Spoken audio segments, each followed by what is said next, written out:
다 같이 사도신경하심으로 가정과 구역을 위한 영상 예배를 시작하겠습니다. 나는 전능하신 아버지 하나님, 천지의 창조주를 믿습니다. 나는 그의 유일하신 아들, 우리 주 예수 그리스도를 믿습니다.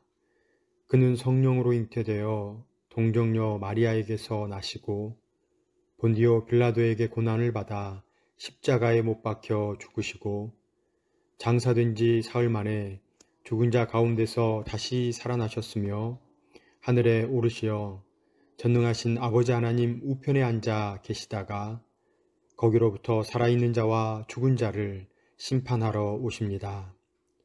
나는 성령을 믿으며 거룩한 공교회와 성도의 교제와 죄를 용서받는 것과 몸의 부활과 영생을 믿습니다. 아멘.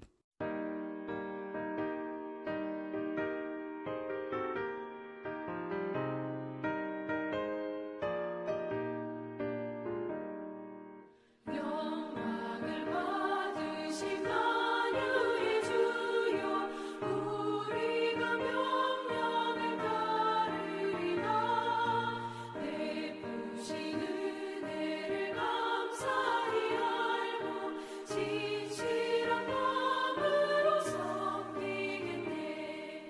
구주의 은혜 주시는 대로 영원히 받들어 섬기겠네. 찬송하겠네.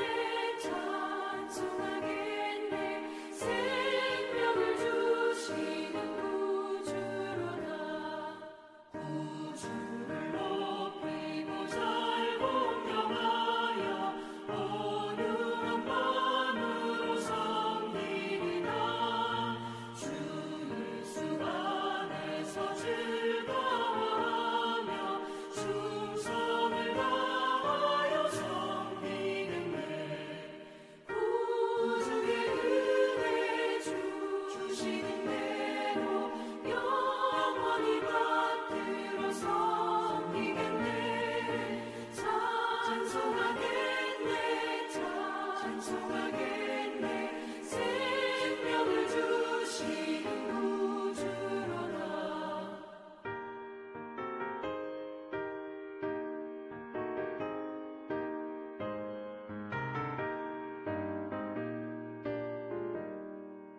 예수를 믿고서 늘 사랑하여 참 기쁜 마음으로 섬기리라. 온 맘을 드리고 늘 순종하며 구주를 영원히 섬기겠네. 구주의 은혜 주시는 대로 영원히 받들어 섬기겠네. 찬송하겠네. 찬송하겠네. 생명을 주시는 구주로다.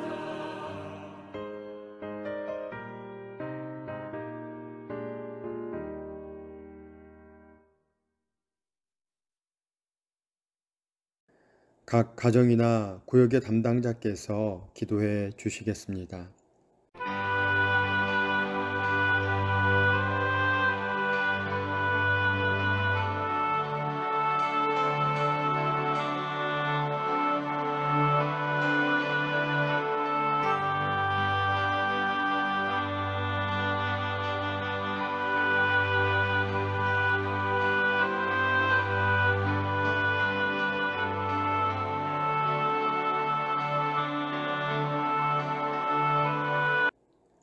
오늘 본문은 사사기 8장 22절에서 28절까지의 말씀입니다. 사사기 8장 22절에서 28절의 말씀을 한 목소리로 읽겠습니다.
오늘은 25주차 여호와께서 너희를 다스리시리라는 제목으로 구역 공과를 함께 나누겠습니다.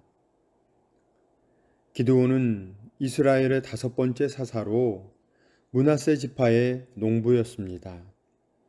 하나님께서 그를 큰 용사로 세우셨고 그와 함께한 300명을 통해 하나님의 큰 능력을 나타내셨습니다.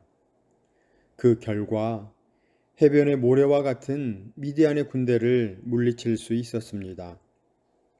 그러자 백성은 자신들을 다스리는 왕이 되달라고 간청했습니다.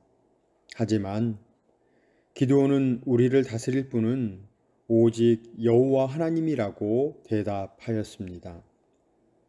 오늘 함께 나눌 첫 번째 내용은 기드온의 승리는 하나님의 승리라는 사실입니다. 기드온은 미디안의 횡포에 대해 감히 저항할 엄두도 내지 못하고 포도주 틀에서 다작하고 있다가 여호와의 사자를 만났습니다. 그런 그에게 여호와께서는 미디안을 쳐서 이기리라는 큰 용사의 약속을 주셨습니다. 그런데도 확신을 얻고자 하나님 앞에 여러 번 증표를 구했습니다. 담대함으로 무장했지만 기드온과 함께한 300명으로 미디안의 대군을 상대하는 것은 불가능해 보였습니다. 그들 손에 들린 나팔과 항아리와 횃불은 적을 무찌를 수 있는 방도가 되지 못했기 때문입니다. 하지만 하나님께서는 나팔 소리와 함께 미디안 군대가 일어나 자기들끼리 싸워 몰살하게 만드셨습니다. 결국 이 전쟁은 하나님께서 미디안과 싸워 이겨주신 승리였습니다. 두 번째는 하나님의 승리는 끝까지 지켜야 한다는 것입니다. 이스라엘 백성은 미디안의 횡포에서 벗어날 수 있게 해준 기드온에게 왕이 되줄 것을 요청했습니다. 하지만 기드온은 미디안과의 전쟁은 하나님께서 싸워 이겨주신 것이라는 사실을 알고 있었기 때문에 백성의 요구에 응할 수 없었습니다. 대신 전리품으로 탈취한 금 귀고리 1700세개를 가지고 에봇을 만들어 자기 조상들의 집이 있는 오브라에 두었습니다.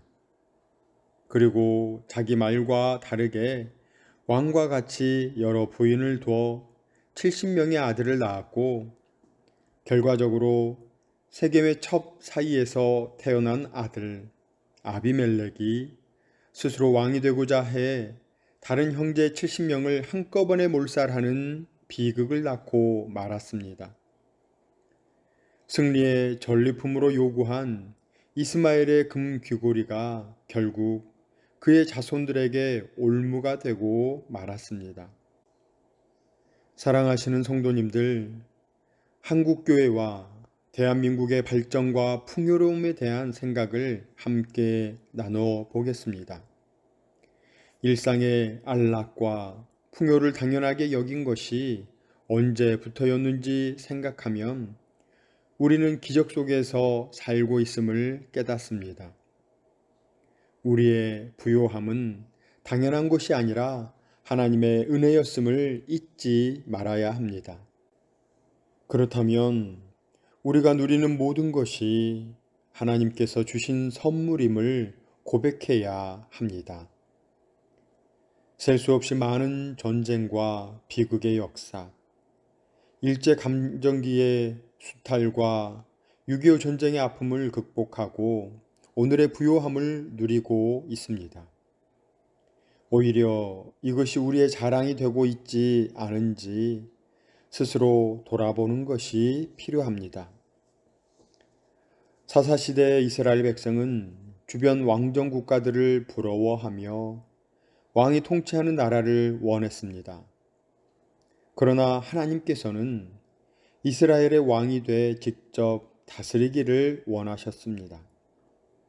기드온은 이것을 잘 알고 있었기 때문에 백성 앞에서 스스로 왕이 아니라 사사로 머물 것이라고 다짐했습니다.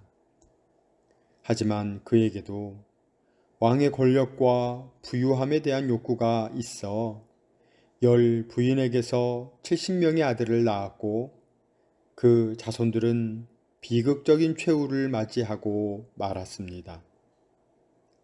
사사 시대의 이 비극적인 사건은 하나님을 섬기는 참된 신앙의 본질이 무엇인지 우리에게 생각하게 합니다. 원하기는 여호와께서 너희를 다스리시리라는 사사 기드온의 고백을 통해 오늘 우리의 생업의 현장과 가정, 개인의 삶의 모든 여정을 다스리시는 분이 하나님이심을 믿음으로 고백하시는 사천읍의 가정과 구역원 모두가 되시기를 주님의 이름으로 축원합니다. 함께 기도하겠습니다.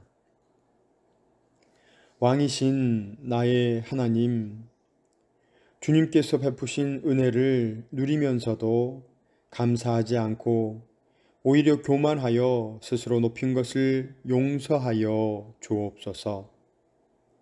지금까지 누린 모든 것이 하나님께서 주신 선물이며 은혜임을 믿습니다. 영원토록 다스려 주시고 저희로 하여금 순종하며 살아가는 은혜가 있게 하옵소서. 감사를 드리오며 예수님의 이름으로 기도드립니다. 아멘. 오늘도 구역원들과 기도의 제목을 나누시고 한 주간 구역원들을 위해 기도해 주시기 바랍니다. 이번 한 주간 하나님께서 나를 다스리신다는 명확한 사실을 믿음으로 온전히 살아가시는 모든 성도님들 되시기를 간절히 소망합니다.